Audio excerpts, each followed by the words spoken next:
धातुओं में आमतौर पर उनके बाहरी कोश में कितने इलेक्ट्रॉन होते हैं? पहला में दिया हुआ है 1, 2 या 3। दूसरा में दिया हुआ है 5 या 6 या 7 या 8। तीसरा में दिया हुआ 8, 9 या 10। चौथा में दिया हुआ है 10 से 8 तक। तो इसका करेक्ट आंसर होगा 5, 6, 7 या 8। चलिए ये सही हुआ। दूसरा क्वेश्चन में देखते हैं क्या करा है। निम्नलिखित में से कौन सा घोल सबसे अधिक अम्लीय है? और आप क्वेश्चन नंबर फर्स्ट में देख रहे हैं, निम्नलिखित में से कह रहा है कौन सा घोल सबसे अधिक अम्लीय है? तो कह रहा है पीएच मान, फर्स्ट में दिया हुआ है पीएच मान 0 का घोल, सेकेंड में दिया हुआ है पीएच मान 1 का घोल, और तीसरा में दिया हुआ है पीएच मान 6 का घोल, और चौथा में दिया हुआ है पीएच मान 7 का घोल। तो इसका हो जाएगा पीएच मान 0 का घोल। चलिए सही हुआ। नेक्स्ट में चलते हैं। कह रहा है ठोस कार्बन डाइऑक्साइड के किस रूप में जाना जाता है? फर्स्ट में दिया हुआ है गैस बर्फ, दूसरा में दिया हुआ है गीली बर्फ, तीसरा में दिया हुआ है ठोस बर्फ, चौथा में दिया हुआ है सूखी बर्फ। तो इसका हो जाएगा क्या? सूखी बर्फ। चलिए क्वेश्चन नंबर नेक्स्ट में देखते हैं। इनमें से कौन सा एक कृत्रिम सिंथेटिक रेशा है? पहला में दिया हुआ है कपास, दूसरा में दिया हुआ है रेयान, तीसरा में दिया हुआ है जूट, चौथा में दिया हुआ है रेशम। चलिए हम इसका देखते हैं क्या होगा। इसका हमारा हो जाएगा क्या? कह रहा है एक कृत्रिम रेशा, क्या होगा? रेयॉन। क्या होगा? रेयॉन। चलिए आगे देखते हैं। निम्नलिखित में से कौन सी गैस बिजली के बल्ब में प्रयोग की जाती है? कह रहा है कौन सी गैस जो बिजली के बल्ब में प्रयोग की जाती है? तो नाइट्रोजन गैस का प्रयोग किया जाती है। चलिए क्वेश्चन नंबर नेक्स्ट में देखेंगे। निम्नलिखित में से लाल चींटियों में कौन सा अम्ल मौजूद होता है? तो क्या होता है? पहला में मौलिक अम्ल, दूसरा में ऑक्जेलिक अम्ल, तीसरा में फॉर्मिक अम्ल, और चौथा में क्या? टैनिक अम्ल। तो इसका क्या हो जाएगा? फॉर्मिक अम्ल। चलिए दिखाते हैं, इसमें दिखा हुआ है इसका हम चार्ट देख रहे हैं कि लाल चींटियों में विशेष फॉर्मिक अम्ल होता है जो लाल चींटियों द्वारा काटे जाने पर खुजली और जलन का कारण बनता है। इन चींटियों को व्यावसायिक रूप में फॉर्मिक एसिड या प्राप्त करने के लिए उपयोग में किया जाता है। चलिए तो हम अगला क्वेश्चन देखते हैं। इसमें कह रहा है किसके निर्माण में क्लोरीन गैस का उपयोग किया जाता है? पहला में दिया हुआ है बेकिंग पाउडर, दूसरा में दिया हुआ है बेकिंग सोडा, तीसरा में दिया हुआ है ब्लीचिंग पाउडर, चौथा में दिया हुआ है वॉशिंग सोडा है। तो इसमें किसमें किया जाता है? ब्लीचिंग पाउडर में किया जाता है। क्वेश्चन नंबर नेक्स्ट में देखेंगे। कह रहा है जब एक मैग्नीशियम रिबन हवा में जलाया जाता है तो कौन सा यौगिक बनता है? पहला में दिया हुआ है मैग्नीशियम नाइट्रेट, दूसरा में दिया हुआ है मैग्नीशियम कार्बोनेट, तीसरा में दिया हुआ है मैग्नीशियम ऑक्साइड, चौथा में दिया हुआ है मैग्नीशियम नाइट्राइड। तो इसका हो जाएगा मैग्नीशियम ऑक्साइड। चलिए क्वेश्चन नंबर नेक्स्ट देखते हैं। कार्बन डाइऑक्साइड प्रदान करने के लिए ऑक्सीजन में कार्बन के जलने पर किस प्रकार की प्रतिक्रिया होती है? पहला में दिया हुआ योग प्रतिक्रिया, दूसरा में दिया हुआ दहन प्रतिक्रिया, और चौथा में दिया हुआ अपघटन अभिक्रिया, और चौथा में दिया हुआ है प्रतिस्थापन अभिक्रिया।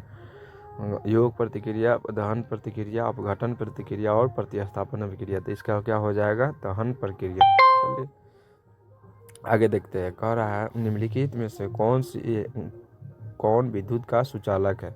कह रहा है निम्नलिखित में से कौन विद्युत का सुचालक है? फर्स्ट में दिया हुआ है नल का जल, सेकेंड में दिया हुआ है समुद्र का जल, और थर्ड में दिया हुआ है नल और समुद्री जल दोनों, और चौथा में दिया हुआ है अशुद्ध जल। इसका क्या हो जाएगा? नल और समुद्री जल दोनों में हो जाएगा। चलिए क्वेश्चन नंबर नेक्स्ट देखते हैं। कह रहा है वनस्पति तेल के हाइड्रोजनी में उत्प्रेरक के रूप में निम्नलिखित में से किसका प्रयोग किया जाता है? कह रहा है हाइड्रोजन जल में जो है उत्प्रेरक के रूप में किसका उपयोग किया जाता है? तो इसमें से हम देखेंगे हाइड्रोजन कह रहा है ना, हाइड्रोजनीकरण में उत्प्रेरक के रूप में निम्नलिखित में से किसका उपयोग किया जाता है? तो किसका उपयोग किया जाता है? हाइड्रोजन का प्रयोग किया जाता है। नहीं, ये गलत है, इसलिए क्या होगा? चलिए क्वेश्चन नंबर नेक्स्ट में देखेंगे क्या होगा। निम्नलिखित में से कौन सा एक उभयधर्मी ऑक्साइड है? तो उभयधर्मी ऑक्साइड क्या होता है? एल्युमिनियम ऑक्साइड होता है। चलिए क्वेश्चन नंबर नेक्स्ट देखेंगे। कह रहा है सोडा वाटर में किस गैस का प्रयोग किया जाता है? सोडा वाटर में हमें कौन सी गैस का प्रयोग किया जाता है? तो कार्बन डाइऑक्साइड गैस का प्रयोग किया जाता है, कार्बन मोनोऑक्साइड, ऑक्सीजन और मार्स गैस। तो इसमें कार्बन डाइऑक्साइड गैस का प्रयोग किया जाता है। चलिए नेक्स्ट देखेंगे। निम्नलिखित में से कौन सी धातु ठंडे या गर्म जल के साथ अपक्रिया नहीं करती है? तो कौन? Sodium, potassium, calcium, aluminium. तो ठंडे जल के साथ जो है एल्युमिनियम प्रतिक्रिया नहीं करती है। नेक्स्ट देखेंगे निम्नलिखित में से कौन धातु आवर्त सारणी में डी ब्लॉक के एक तत्व है। कह रहा है डी ब्लॉक के कौन सा एक तत्व है। तो कैल्शियम सी है, सी ए से कैल्शियम हो गया, एफ ए से क्या हो गया फ्लोरीन, एफ ई से क्या हो गया फ्लोरीन हो गया, एम जी से क्या हो गया मैग्नीशियम हो गया, एन ए से क्या हो गया सोडियम हो गया। तो इसमें कौन सी गैस नहीं देता है। कह रहा है आवर्त सारणी में डी ब्लॉक का एक तत्व है। तो मतलब डी ब्लॉक का तत्व कौन सा हो जाएगा। इसमें डी ब्लॉक का तत्व फ्लोरीन हो जाएगा। क्या फ्लोरीन हो जाएगा। चलिए क्वेश्चन नंबर नेक्स्ट देखते हैं। ऊर्ध्वपातन क्या है। किसी पदार्थ को गैस से सीधे द्रव में अवस्था में परिवर्तित होना। क्वेश्चन पहला में दिया हुआ है किसी पदार्थ को गैस से द्रव अवस्था में परिवर्तित होना। सेकेंड में दिया हुआ है किसी पदार्थ का गैस से सीधे ठोस अवस्था में परिवर्तित होना। और थर्ड में दिया हुआ है किसी पदार्थ के द्रव से सीधे गैस अवस्था में परिवर्तित होना। और चौथा में दिया हुआ है किसी पदार्थ के ठोस से सीधे गैस अवस्था में परिवर्तित होना। क्या हो जाएगा इसका आंसर होगा किसी पदार्थ का ठोस से सीधे गैसीय अवस्था में परिवर्तित होना। चलिए नेक्स्ट देखेंगे। कड़ा सोडियम कार्बोनेट को हाइड्रोलिक अम्ल के साथ अभिक्रिया कराने पर गैस विकसित होती है। क्या गैस विकसित होती है। पहला में दिया हुआ है हाइड्रोजन, दूसरा में दिया हुआ है क्लोरीन और तीसरा में दिया हुआ है हाइड्रोजन क्लोराइड, चौथा में दिया हुआ है कार्बन डाइऑक्साइड। कड़ा हाइड्रोक्लोरिक सोडियम कार्बोनेट और हाइड्रोक्लोरिक अम्ल के साथ जो है अभिक्रिया कराते हैं जिसमें से कौन सी गैस कह रहा है बाहर निकलती है। तो कौन सी गैस बाहर निकलेगी। कार्बन डाइऑक्साइड गैस बाहर निकलेगी।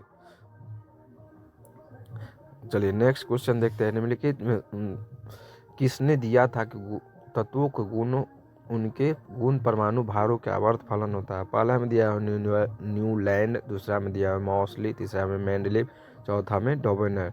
तो इसमें कौन सा दिया था तत्वों को क्या करा परमाणु को भारों को आवर्त फलन का मतलब हुआ मेंडलीव ने दिया था।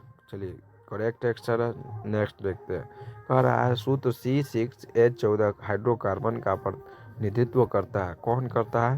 तो पहला में दिया हुआ है हेक्सेन, दूसरा में दिया हुआ है हेक्सेन, तीसरा में दिया हुआ है हेक्साइन, चौथा में दिया हुआ है हेप्टाइन। तो कौन करता है हेक्सेन का हेक्सेन। चलिए नेक्स्ट देखते हैं। निम्नलिखित में से कौन सी प्रक्रिया तरल को सीधे उसके वाष्प के रूप में परिवर्तित करता है। क्या कहलाता है वाष्पीकरण कहलाता है। क्या कहलाता है सीधे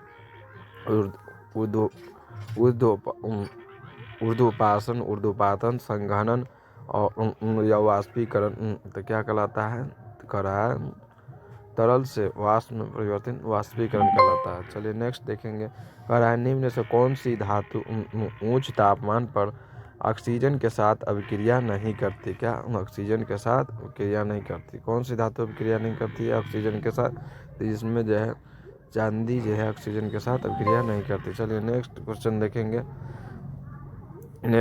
देखेंगे। कार्बन के निम्नलिखित में से कौन से अपरूप का उपयोग धातु कर्म में अपचायक कारक के रूप में किया जाता है। तो पहला दिया हुआ है कोक, दूसरा में कार्बन ब्लैक, तीसरा में कोठ कोयला चारकोल, चौथा में दिया है ग्रेफाइट। तो इसमें हम देखेंगे कह रहा है कार्बन के निम्नलिखित में से कौन सा अपरूप का उपयोग धातु कर्म के अपचायक के रूप में किया जाता है। तो क्या होता है कोक। चलिए नेक्स्ट देखेंगे। ये कह रहा है यदि धातु ए अपने विलयन से धातु बी को विस्थापित कर देता है तो धातु ए जो है क्या होगा डॉट। पहला में दिया हुआ बी से अभिक्रिया करेगी, सेकेंड में दिया हुआ बी से कम अभिक्रिया से करेगी, तीन में दिया हुआ है बी से कम अभिक्रिया करेगी, चार में दिया हुआ है बी के समान अभिक्रिया करेगी। तो क्या होगा इसमें कह रहा है ए अपने विलयन से धातु बी के साथ विस्थापित करेगी तो धातु ए किसके साथ अभिक्रिया करेगी। धातु जो है क्या करेगी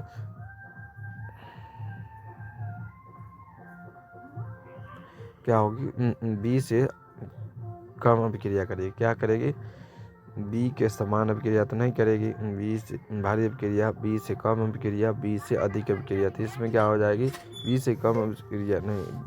चलिए नेक्स्ट देखेंगे। नेपथलीन की गोलियां का उपयोग जो है पतंगों को अन्य कीटों को भगाने के लिए किया जाता है। निम्नलिखित में से किसका पर्याप्त किया जाता है। किसका किया जाता है कोक का किया जाता है। चलिए धातु ऑक्साइड जो दोनों अम्ल या क्षारीय के माध्यम से क्या होता है क्या कहलाता है वह उभयधर्मी ऑक्साइड क्षारीय ऑक्साइड। तो वह उभयधर्मी ऑक्साइड अम्ल और क्षारीय दोनों होगा तो क्या होगा उभयधर्मी ऑक्साइड होगा। चलिए नेक्स्ट खत्म हुआ आज के लिए इतना ही रहेगा। Thank you. चलिए।